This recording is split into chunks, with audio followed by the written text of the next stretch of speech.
Feelings and moral decision making. Emotion as moral compass of reason and moral experience. Emotions are known to be partial because they only focus on one narrow things and express personal interests. Emotions are said to be a moral compasses of reason because too much of reason can be very dangerous. There is a good observation that those who are considered intellectually giants are often emotionally dwarfs. Thus, being too intellectual without emotions may lead to failures. Therefore, through emotions such as sympathy, compassion, and care, one can reveal his moral principle of love to others. Evaluating ethical subjectivism. What is ethical subjectivism? It is an ethical framework based solely on one's feelings. So, morality is not based on objectivism. It is based on one's personal belief. Therefore, there are no facts, only different feelings. In debates wherein things are argued upon and expressing feelings are just small parts, arguments are studied if they are valid and sound or not just mere expression of feelings. Therefore, reasoning against other ideas takes a greater part and leads to the assessment of moral attitudes. And moral attitudes are assessed if they are consistent and coherent. Evaluating emotivism. Emotivism or the Buhuri theory is a primary developed by Charles L. Stevens. It is an improved ethical subjectivism. This hold that moral judgment express feelings, not reason, not moral truths, and not moral knowledge. Action do not make any assertion about their rightness or wrongness, and action simply evoke feelings, not value judgment. Moral judgment are just expression of positive or negative feelings. Thus, murder is wrong merely means boo on murder. They cannot be right or wrong, true or false, good and bad because they are just a statement of command and exclamation. Emotivism has two different purposes. One is to influence behavior. Two, express the speaker's attitude. For example, if one says divorce is immoral, it means do not divorce, which is an attempt to influence the listener. Evaluating intuitionism. Intuitionism is another ethical theory that judges the rightness or wrongness of an act by some kind of intuition. This feeling of attraction or repulsion is similar to the attraction or repulsion by beauty or ugliness. For the intuitionist, good is indefinable. Moral truths that do not depend on human thinking because basic moral principles are self-evident. For example, one do not kill somebody simply because it is instinctive or reflexive not to kill and not because that is what was taught by culture or religion. One's moral sense can be developed by experience. Experience can make one reflexively realize the goodness or badness of an action. In the same manner that one reflexively withdraws hands from a very hot object.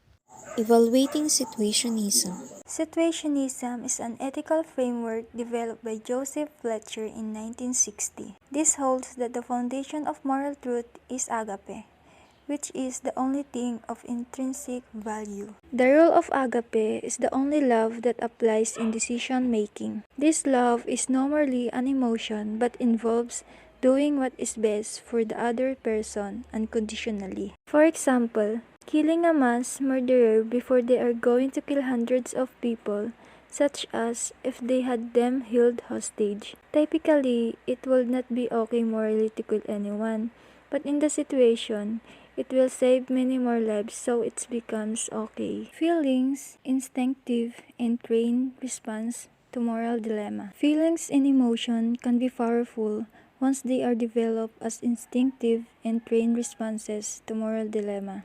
Emotional resilience is accepting the fact that moral dilemmas is a difficult situation, but one has to make a choice that could be between two evils or two goods. When we say instinctive, it becomes our automatic response when we make a decision. So if you remember what the moral dilemmas are, it is you have to choose between two important things or there is a choice that is really difficult to decide. Emotionally resilient for his or her is achieved when 1. Number 1. Attain self-awareness or gain deeper understanding of emotions. For example, pay attention what bothers you about other people. Number 2. Gain persistence of emotions. For example, reward yourself. Celebrate small wins at the start of big project. Break it up into smaller chunks, each with their own goal and reward. Number 3. Train emotional control. For example, identify what you're feeling. Taking a moment to check it with yourself about your mood can help you begin gaining back control. And number 4, have flexible emotions. For example, keep good company. Surround yourself with the other resilient people, whether it's for fun or when you need support. Other resilient people will be empathetic but will also give you space to work through emotions. Emotions and culture affect moral behavior. Child's moral behavior, such as how he feels, learns, thinks, and behaves, are developed by his culture and emotions through rules, modeling, education, people, rewards, and punishment. Both emotions and culture serve as initial moral guide to behaviors. Emotions and culture also have a motivating role of supporting moral behaviors and opposing moral behaviors. For example, behavior is different from emotion but is very strongly influenced by them. One way that behavior is affected by emotions is through motivation, which drives a person's behavior. So emotions and culture affect moral behavior. Why feeling can be both obstacles and help in making the right decision. Positive emotion. So some of the positive emotion are, the first one is hopeful. So hopeful, don't ever make decision based on fear. Make decision based on hope and possibility. Make decisions based on what should happen, not what should. So the second one is confident. So confident, decision making is the ability to make decision in a way that reduce stress and anxiety while remaining accountable for your actions and staying true to yourself. So the last one is peaceful. So you know you made the right decision when there is peaceful in your heart. So there are only a few people in this world who will stay completely true to you, and you should be the one of them. So feeling as help in making right decision. So the first one is anger is not the best way to approach a big choice, but neither is happiness. So let's say you're making a hard choice, one that could impact your life significantly. Every time you think you'd settle on something, the other option tugs you back to its side. You end up with your standard it's a draw. So the second one